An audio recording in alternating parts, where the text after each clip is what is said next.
Welcome my YouTube channel IELTS with Abdul. So আজকের এই ভিডিওতে আমরা আইএলস স্পিকিং স্ট্র্যাটেজি নিয়ে ডিসকাস করব। আপনারা জানেন যে ইতিপূর্বে আমি আইএলস স্পিকিং স্ট্র্যাটেজি নিয়ে মোট 5টি চ্যাপ্টার রেডি করেছি। তো 5টি চ্যাপ্টারে আমাদের অনেকগুলো লেসন রয়েছে। সো ওই লেসনগুলোর ভিতরে আজকে আমি যে লেসনটা থেকে পড়ানোর চেষ্টা করব বা আলোচনা করব সেটা হচ্ছে লেসন নাম্বার 1। চ্যাপ্টার 1-এর লেসন 1 আমরা প্র্যাকটিস করব। এই লেসন 1-এ যেটা দেখব সেটা হচ্ছে যে ইউজ অফ ওপেনিং ফ্রেজেস। তো চলেন শুরু করা যাক। Lesson 1, use of opening phrases. আমরা এর আগের ভিডিওতে আমরা এই চ্যাপ্টারগুলো নিয়ে ডিসকাস করেছিলাম। তো আশা করি আপনাদের ভিডিওগুলো অনেক কাজে লাগবে। তো আজকের এই ভিডিওতে আমরা দেখব যে ওপেনিং ফ্রেজগুলো আমি কিভাবে ব্যবহার করেছি। আসলে ওপেনিং ফ্রেজ ব্যবহার করাটা অত্যাবশ্যকীয়। এর কারণ হচ্ছে যে আপনারা যখন এই ওপেনিং ফ্রেজগুলো ইউজ করবেন তখন দেখবেন যে আপনাদের আনসারগুলো আসলে কমপ্লিটলি চেঞ্জ হয়ে যাচ্ছে, অর্থাৎ অন্যদের তুলনায় আপনাদের আনসারগুলো একটু ব্যতিক্রম হচ্ছে। আমরা ফার্স্ট ওপেনিং ফ্রেজ এখানে যেটা দেখতে পাচ্ছি সেটা হলো যে ওয়েল হচ্ছে আমাদের আজকের প্রথম ওপেনিং ফ্রেজ। এর মানে হচ্ছে beginning a sentence with well can indicate that you are getting ready to answer a question. অর্থাৎ আপনি যখন ওয়েল শব্দটা প্রথমেই বলছেন তার মানে এক্সামিনারকে আপনি এটা দেখাচ্ছেন যে হ্যাঁ আপনি রেডি বা প্রস্তুত হচ্ছেন একটা আনসার করার জন্য, but are not quite done thinking through your answer. তার মানে হচ্ছে যে আপনি যেটা হচ্ছে যে আপনি মানে এটার জন্য আসলে চিন্তা করছেন না, এটা অটোমেটিকলি আপনার চলে আসতেছে। Well means in a good or satisfactory way. So এখানে ওয়েল শব্দটার মানেটা হচ্ছে আপনি একটা আনসার করছেন একটা গুড এবং স্যাটিসফ্যাক্টরি ওয়েতে। যেমন এখানে একটা এক্সাম্পল সেন্টেন্স আমরা দেখতে পাচ্ছি, well I think living in a city has both advantages and disadvantages. So এটা একটা এক্সাম্পল সেন্টেন্স। আমাদের নেক্সট একটা এক্সাম্পল সেন্টেন্স দেওয়া আছে, সেটা হচ্ছে well to be honest I prefer reading books over watching movies. So এটা একটা কোয়েশ্চেন ছিল যে what do you prefer most. So এখানে আপনার হচ্ছে যে I prefer reading books over watching movies. আমরা দেখব যে আমাদের আইএলস স্পিকিং টেস্টে সাধারণত কিভাবে কোয়েশ্চেনগুলো আসে। যেমন এখানে দেখা আছে একটা কোয়েশ্চেন আছে, এই কোয়েশ্চেনটাতে বলা হচ্ছে যে ওয়ার ডু ইউ লিভ, আপনি কোথা থেকে এসেছেন বা কোথায় বসবাস করেন। সো এখানে যেটা দেখেন আনসারটা হচ্ছে well I live in Dhaka, the capital of Bangladesh, with my family, although I was born in another district Thakurgaon. তাহলে এই আনসারটা থেকে আমরা কি জানতে পারলাম যে এখানে আমরা দেখতে পাচ্ছি ওয়েল শব্দটাকে খুব চমৎকারভাবে শুরুতেই সেন্টেন্সের শুরুতেই ইউজ করা হয়েছে, অর্থাৎ আনসারের শুরুতেই।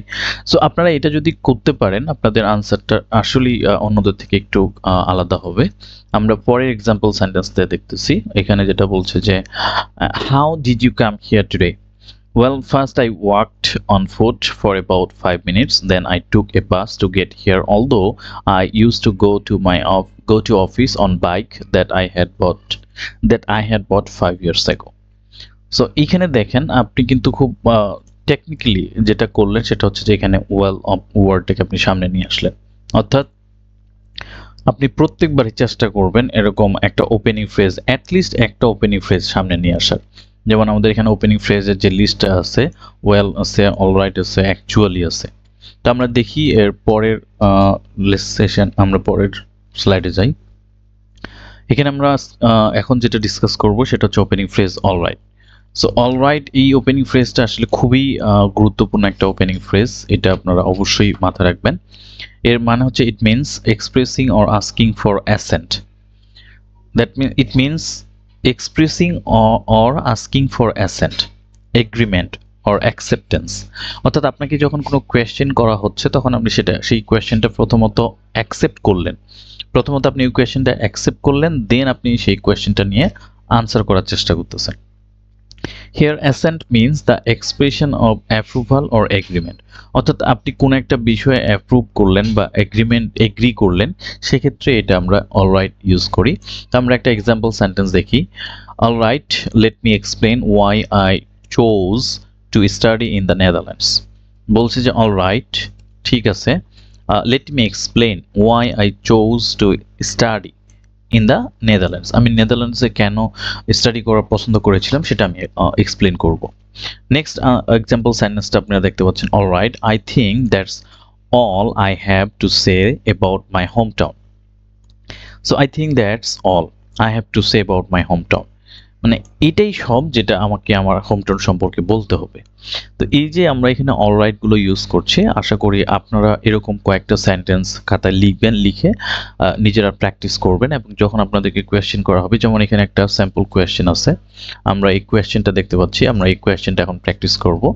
এই কোয়েশ্চেনে যেটা বলছে যে do you work or are you student, এখানে দেখেন all right, as you know, I'm not a student, I'm a banker. I work in a private commercial bank and I absolutely love it because it's the type of job that really lets you utilize all your talents. I suppose it's been a few years now since I started working full time. However, every day I perform a wide range of tasks to provide services to the customers.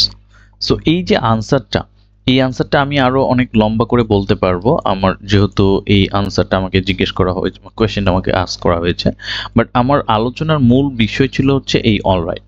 অর্থাৎ আমি যেটা করব, আমি এই আনসারটা দেওয়ার সময়, আমি যখন আনসারটা শুরু করেছি, শুরুতে আমি এই অলরাইট ওয়ার্ডটাকে ব্রিং করার চেষ্টা করব। সো এটা হচ্ছে একটা এক্সাম্পল সেন্টেন্স। আচ্ছা, এক্সাম্পল কোয়েশ্চেন আমরা এখানে দেখলাম। আমি চলে যাচ্ছি পরের চ্যাপ্টারে, পরের পেজে।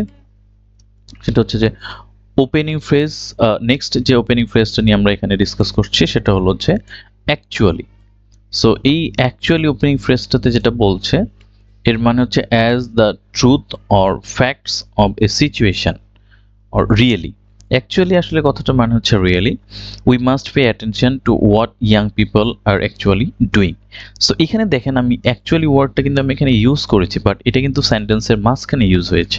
কাজেই এরকমভাবে যদি আমরা ইউজ করতে চাই তাহলে সেটা কিন্তু আসলে খুব একটা বেশি মিনিংফুল হবে না আইএলটিএস স্পিকিং এর ক্ষেত্রে।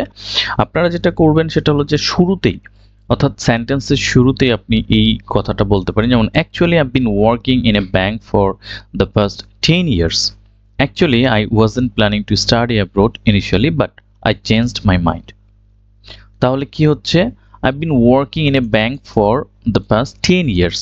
Actually, I've been working in a bank for the past 10 years. Actually, I wasn't planning to study abroad initially, but I changed my mind. So এই যে আমি অ্যাকচুয়ালিটা এখানে সুন্দরভাবে শুরুতেই নিয়ে আসলাম, এই ওয়েটা আপনাকে শিখতে হবে। যেমন এখানে বলছে যে why did you choose that job or why did you choose this job? Actually I didn't choose this job. So এখানে দেখেন সে বলছে actually I didn't choose this job.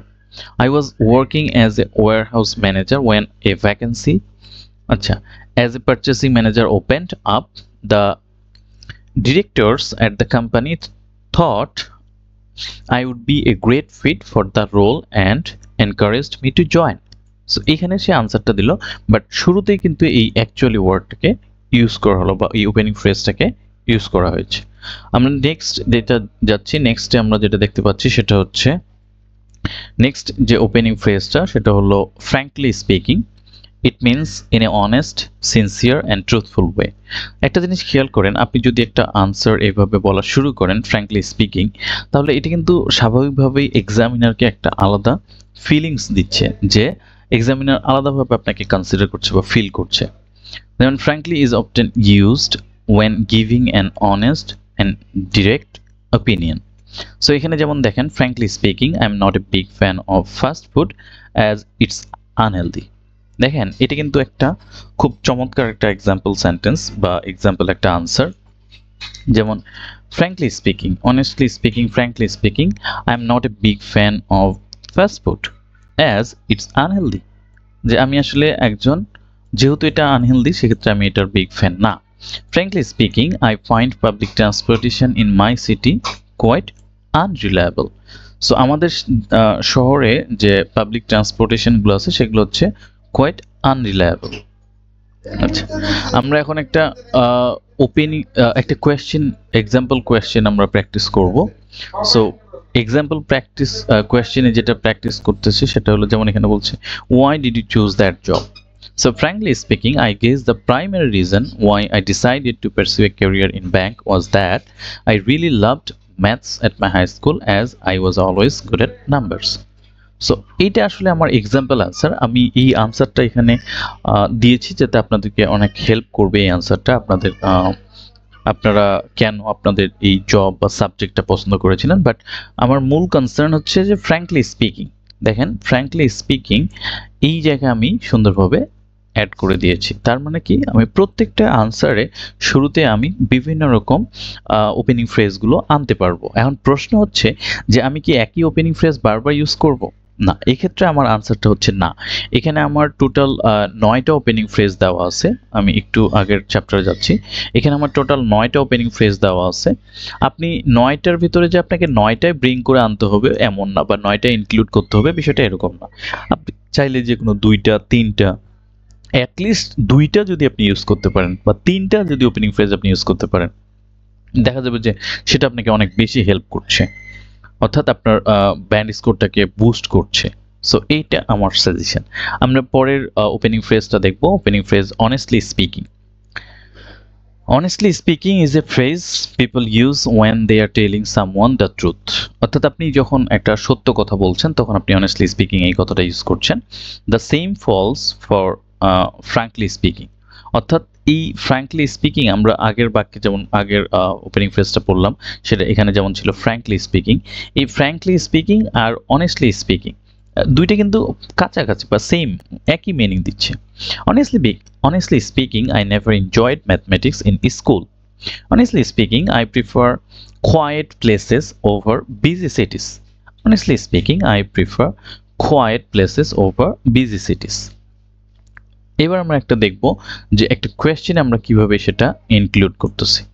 So কোয়েশ্চেনটা আমরা দেখে আসি যে do you like your job, or what do you like the most about your job and why? Honestly speaking, yes. So আমি এই কোয়েশ্চেনটা আনসার করছি, do you like your job? Honestly speaking, yes, I do. What I love the most about my job is that it never gets me boring. তার মানে এখানে আমি খুব সুন্দরভাবে একটা আনসার করে দিলাম, বাট আনসারটা করার সময় আমি কিন্তু এই অনেস্টলি স্পিকিং কথাটা বলে ফেলছি। তার মানে কি, আমার অনেস্টলি স্পিকিং এটা খুব মানে সহজে বা অনায়াসে আমি নিয়ে আসতে পারতেছি। এখন প্রশ্ন হলো আপনারা কিভাবে আনবেন। হ্যাঁ, আপনাদেরকে বারবার প্র্যাকটিস করতে হবে, তাহলেই এটা আসবে, তাছাড়া সহজে আসতে চাইবে না। আমরা চলে যাচ্ছি নেক্সট ওপেনিং ফ্রেজ, সেটা হচ্ছে generally speaking. So generally speaking এই ওপেনিং ফ্রেজটা সাধারণত যে কাজে ব্যবহার করা হয় সেটা হলো যে আমরা যখন জেনারেলি স্পিকিং এই ওপেনিং ফ্রেজটা ইউজ করি, বলছে used to say that a statement describe a general feeling or opinion relating to or affecting all the people or things in a group. অর্থাৎ একটা গ্রুপে যতগুলো লোকজন আছে অথবা একটা গ্রুপে যতগুলো জিনিস আছে সবগুলোকে এটা এফেক্ট করছে। যেমন generally speaking, people in my country, দেখেন people in my, generally speaking বলতে আমি একটা জেনারেল কনসেপ্ট দিচ্ছি বা জেনারেল আইডিয়া দিচ্ছি যে people in my country are very hospitable. তো সে আমাদের দেশের লোকগুলো আসলে ভেরি হসপিটেবল, মানে হচ্ছে অতিথিপরায়ণ। Generally speaking, I think technology has made life easier.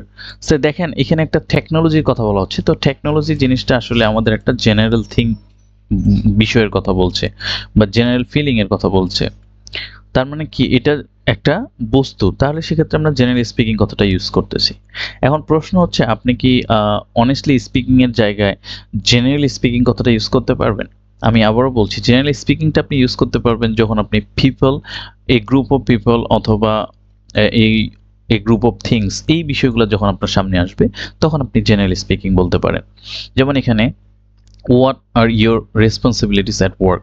Generally speaking, my primary responsibilities include monitoring inventory levels along our supply chains and arranging stock replenishment when it is needed.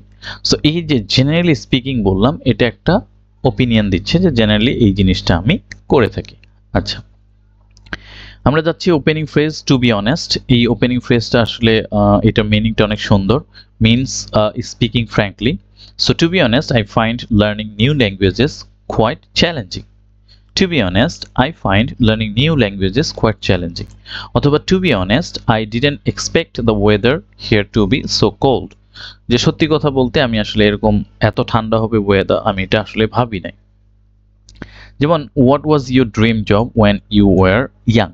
To be honest, when I was younger, I wanted to become either a CEO of a big company or be self-employed. তার মানে কি বললাম, এই যে to be honest আমি এখানে শুরুতেই include করে দিলাম।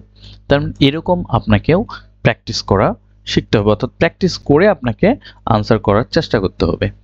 এরপরে আমরা চলে যাচ্ছি opening phrase number 8। Opening phrase যেমন to be honest with you, অর্থাৎ এর আগের ফ্রেজটাতে আমরা যেটা দেখলাম সেটা হচ্ছে টু বি অনেস্ট, আর পরের ফ্রেজটাতে আমরা যেটা দেখতেছি to be honest with you. So used for admitting that something is true, এটা আসলে এই সিমিলার মিনিংয়ে দিচ্ছে। আগের ফ্রেজ যেরকম আমাদের ছিল টু বি অনেস্ট, এটার সাথে to be honest with you similar meaning. যেমন I think I need more practice to improve my English speaking skills.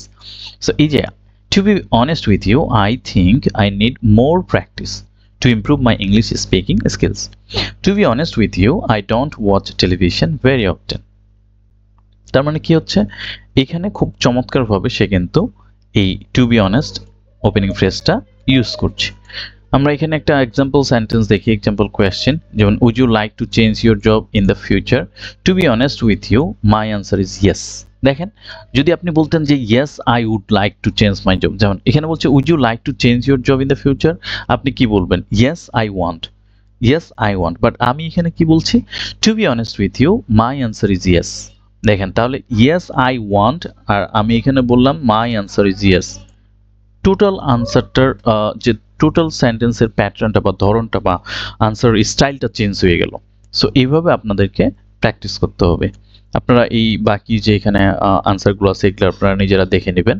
আসলে ভিডিওটা অনেক লম্বা হয়ে যাচ্ছে, যার কারণে আমি শুধু ফার্স্ট সেন্টেন্সটা পড়ার চেষ্টা করছি।